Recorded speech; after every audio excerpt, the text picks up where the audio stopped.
So ఇప్పుడు arrest అవ్వడానికి అవకాశాలు ఎంతవరకు ఉన్నాయని మీరు అనుకుంటున్నారు ఈ పర్టికులర్ కేసు? ఇది మాక్సిమం పనిష్మెంటే 3 సంవత్సరాలు ఇప్పుడు ట్యాపింగ్ లో. దేశద్రోహం, మావోయిస్టుల సమాచారాన్ని ధ్వంసం చేశారు, ఇదంతా పెద్ద పెద్ద కనబడుతున్నది కదా సార్. అది అంతా మరి చూడాలి ఇంకా ఏ మేరకు తీసుకొస్తారు. మావోయిస్టులకు సింపథైజర్లని కొంతమంది విషయంలో కూడా తప్పుడు సమాచారం ఇచ్చినారు. ఇప్పుడు ఎవరెవరైతే ఫోన్లను ట్యాప్ చేయాలన్నతో సంబంధాలు ఉన్నాయని అదే ఆ యాంగిల్లో వీళ్లకు అంటే మావోయిస్టుల యొక్క సాఫ్ట్ టార్గెట్స్ అని ఒక రకంగా అంటే తలుచుకుంటే మావోయిస్టులు వీళ్ళ మీద అటాక్ చేస్తారు. ఒకటే కాదు, ఇప్పుడు వాళ్ళు ధ్వంసం చేసిన సమాచారం సీడీలు సరే పెన్ డ్రైవ్లు అవి ఏవైతే ఉన్నాయో దాంట్లో ఈ మావోయిస్టులు వీటికి సంబంధించిన సమాచారం కూడా దశాబ్దాలుగా సేకరించింది ఉంది అన్నది ఒకటి ఏదో చెప్తున్నారు కదా. అదేమో ఇప్పటివరకు అంటూ ఉన్నారు కానీ దానికి సంబంధించి అంటే ఇది నేను అనుకుంటే అంత ప్రీవియస్ హిస్టరీ దాకా ఇది పోలేదు. ఇది కేవలము పొలిటికల్గా ఎన్నికలప్పుడు గెట్ ఓవర్ అవ్వాలా, మళ్ళీ అధికారంకు రావాలా అనే ఒక షార్ట్ టర్మ్ ఒక స్కీమ్ పెట్టుకొని అదే పద్ధతిలో కూడా వ్యవహారాలు జరుగుతున్నారు. ఎన్నికల నుంచి 1 ఇయర్ దెబ్బతీయడం అన్నది రాజ్యాంగ మౌలిక దీనికి ఆర్టికల్ 21 విరుద్ధం. Yes exactly I agree. దానికి సంబంధిత చట్టం ఓన్లీ ఇండియన్ టెలిగ్రాఫిక్ యాక్టే కదా. ఇప్పుడు ఇండియన్ టెలిగ్రాఫిక్ యాక్ట్ యొక్క ఆబ్జెక్ట్ ఏంది? To protect and preserve the privacy, liberty, అట్లాంటి వ్యవహారాల్లో డీల్ చేస్తుంది. కానీ ఆ సంబంధిత చట్టంలోనే మీకు 3 సంవత్సరాల జైలు శిక్ష ఉన్నప్పుడు ఇంకా అంతకంటే ఎక్కువ ఏం జరుగుతుంది?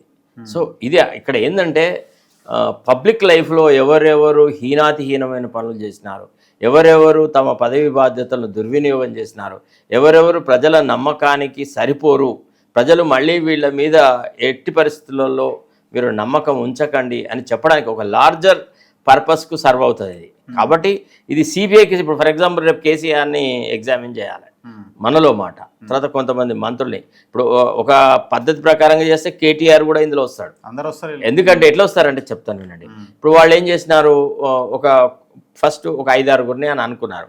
ఆ తర్వాత తండ్రికి కొడుకు మధ్య కాన్వర్జేషన్లో అరే ఫలానోడి ప్రవర్తన కూడా మనకు అనుమానంగా ఉందిరా అంటే వీడు ప్రభాకర్ రావుని అంకుల్ అని పిలిచేవాడు. అంకుల్ ఇంకో ఫలానా వాళ్ళ మీద కూడా డాడీకి డౌట్ ఉంది అని అంటే వీడు వాడిని కూడా ఇంక్లూడ్ చేసేసి వాడి మీద కూడా నిఘా పెట్టేది అనమాట. సో కాబట్టి కంపల్సరీగా కేసీఆర్ కుటుంబ సభ్యులు అందరికీ నాలెడ్జ్ ఉంటుంది, అందరూ కూడా ఇందులో ఎంతో కొంత భాగస్వామ్యం పంచుకున్నారు. తర్వాత ముఖ్యంగా ఫిలిం ఫీల్డ్కి సంబంధించిన వ్యవహారాలు ఇంకా బయటికి రావాల్సి ఉంది. This glamorous part of this case is film actors and actresses. అది రావాలబ్బా.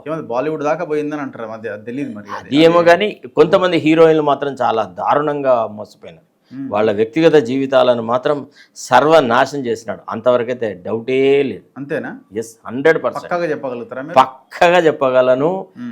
అంటే కొన్ని హింట్స్ అట్లా వచ్చినాయి. ఒకటేసారి సడన్గా డ్రాప్ అవ్వడము, ఒకేసారి సడన్గా వ్యవహారాలు చేయడము అనేది ఒక పద్ధతి. ఇప్పుడు ఎట్లుంటుందంటే ఫర్ ఎగ్జాంపుల్ కొన్ని సందర్భాలలో వాళ్ళు చేసిన కాంప్రమైజెస్ మనం భరించలేము. గవర్నమెంట్ రాగానే కన్వెన్షన్ని ఒక 2-3 గోడలు అవి ఇవి కూలగొట్టడంలో చూపెట్టినంత పెద్ద శ్రద్ధ సడన్గా ఆగిపోయిందబ్బా, రివర్స్ అయింది. అంతేకాదు మీకు అయ్యప్ప సొసైటీలో అయితే నేనే కదా I took the order to demolish all illegal structures అంటే రాతోరాత అన్ని గులగొట్టినాము. తర్వాత సడన్గా కవిత ఎంటర్ అయింది, పిక్చర్ను ఒక డిఫరెంట్గా మార్చింది. తర్వాత ఎవరెవరు ఏమనుకుంటున్నారు, ఎట్లా అనుకుంటున్నారు, ఏ ఇన్ఫర్మేషన్ ప్రతి వార్డు మీద ట్యాబ్ పెట్టినారమ్మా. సో కాబట్టి వీళ్ళ రోల్ ఇప్పుడు కేసీఆర్ రోల్ సరే ఉన్నా కూడా తను ఎక్కడో దగ్గర ఎట్లాది అతన్ని క్యాచ్ చేయడానికి అవకాశం లీగల్గా అంటే వీళ్ళందరూ ఇతనే బాధ్యుడు, ఇతనికి అనుసరణలు. ఇప్పుడు ఎవరైనా కానీ ఇప్పుడు ఈ ఆఫీసర్లు అందరూ వీళ్ళ ప్రభుత్వాన్ని వీళ్ళు కాపాడుకోవడానికి కాదు కదా. వీళ్ళు చేసిన ప్రయత్నం అంతా కూడా టు ప్రొటెక్ట్ కేసీఆర్స్ గవర్నెన్సే కదా. ఆయన పార్టీ యొక్క ఇంట్రెస్ట్ల కోసమని ఆయనకు ఉపయోగపడే బాధ్యునిగా పెట్టి ఎఫ్ఐఆర్ చార్జ్ షీట్ అతని పేరు పెట్టడానికి అవకాశం 100% అవకాశం ఉంటుంది. రేపు భవిష్యత్తులో ఒకళ్ళు ప్రాపర్గా ఇన్వెస్టిగేషన్ చేసి హిజ్ కాంప్లిసిటీ అంటే కాన్స్పిరసీ అనేటువంటి ఒక లార్జర్ స్కీమ్లో he will fit in to the concept called conspiracy. ఈ రకంగా ఒక నెట్వర్క్ లాగా తయారైంది. ఇది అంతా ముఖ్యమంత్రి కనుసన్నల్లోనే జరిగింది అని చెప్పే ఆస్కారం ఉంటుంది. అందుకే కేసీఆర్ ఒక ప్రెస్ కాన్ఫరెన్స్ ఎంత లైట్గా మాట్లాడంటే ఎవడో ఎక్కడో చేస్తాడు, ఎవడా రాధాకృష్ణ ఎవడో అని అన్నాడు. అంటే అంత ఆ మాట్లాడే తీరులోనే నీకు ఆ క్రిమినల్ నేచర్ బయటికి వచ్చింది అనమాట. అతని ఆలోచన సరళే చాలా డిఫరెంట్. ప్రభాకర్ రావుని విచారిస్తున్నప్పుడు ఆయన సరిగ్గా రెస్పాండ్ అవ్వట్లేదు అని అంటున్నారు.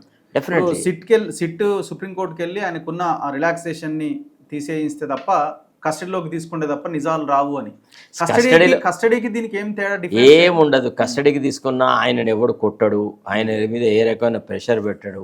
ఇది ఏంటంటే ఆర్డినరీ క్రిమినల్ని ప్రశ్నించినట్టు కాదు కదా.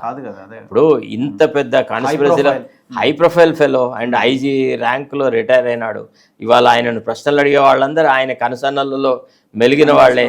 నేను అనుకుంటాను ఇన్వెస్టిగేషన్ రూమ్లో పోగానే అందరూ సార్ నమస్కారం అంటారుగా వచ్చాయి నాకు తెలిసి. అందుకే నేను అన్నాను ఇతనితో సంబంధం లేని వ్యక్తుల వల్ల ఒకవేళ ఎగ్జామినేషన్ జరిగితే వాళ్ళ ఎంక్వైరీ కనుక జరిగితే వాస్తవాలు చాలా ప్రస్ఫుటంగా. ఇప్పుడు మీరు సిబిఐ అంటున్నారు, కేంద్రం ఇక్కడ ఇన్వాల్వ్ అవ్వడానికి ఎలాంటి అవకాశాలు లేవా? కేంద్రం ఇన్వాల్వ్ కావాలండి. ఇప్పుడు కేంద్ర మంత్రులు కదా, ఇప్పుడు ఫర్ ఎగ్జాంపుల్ అంటే ఇన్వాల్వ్ కావాలా అంటే ఎవరైనా ఒకళ్ళు ఈ ప్రస్తుతం జరుగుతున్నటువంటి ఆన్ గోయింగ్ ఇన్వెస్టిగేషన్ చాలా ఇన్కంప్లీట్గా ఉంది, లేకపోతే ఎఫెక్టివ్గా జరగట్లేదు, దీనికి చాలా వైడ్ రామిఫికేషన్స్ ఉన్నాయి, అసలు రాష్ట్ర భద్రతను దేశ భద్రతను కాపాడాల్సిన చట్టాలను రాజకీయ ప్రత్యర్థుల మీద వాడి దుర్వినియోగం చేసినారు, భవిష్యత్తులో ఇట్లాంటి కార్యక్రమాలు జరగొద్దు అని అన్నప్పుడు ఒక కన్సెన్సస్ ఉండాలా, ఇట్లాంటి విషయాలు. ఇప్పుడు ఫర్ ఎగ్జాంపుల్ జడ్జిలని ఒక ఫోన్లను కూడా ట్యాప్ చేసినారు. మరి ఇప్పుడు జడ్జిల స్టేట్మెంట్ రికార్డ్ చేస్తుందా ఈ సిట్? చెప్పండి. సిబిఐ చేయగలుగుతుందా? సిబిఐ చేయగలదు.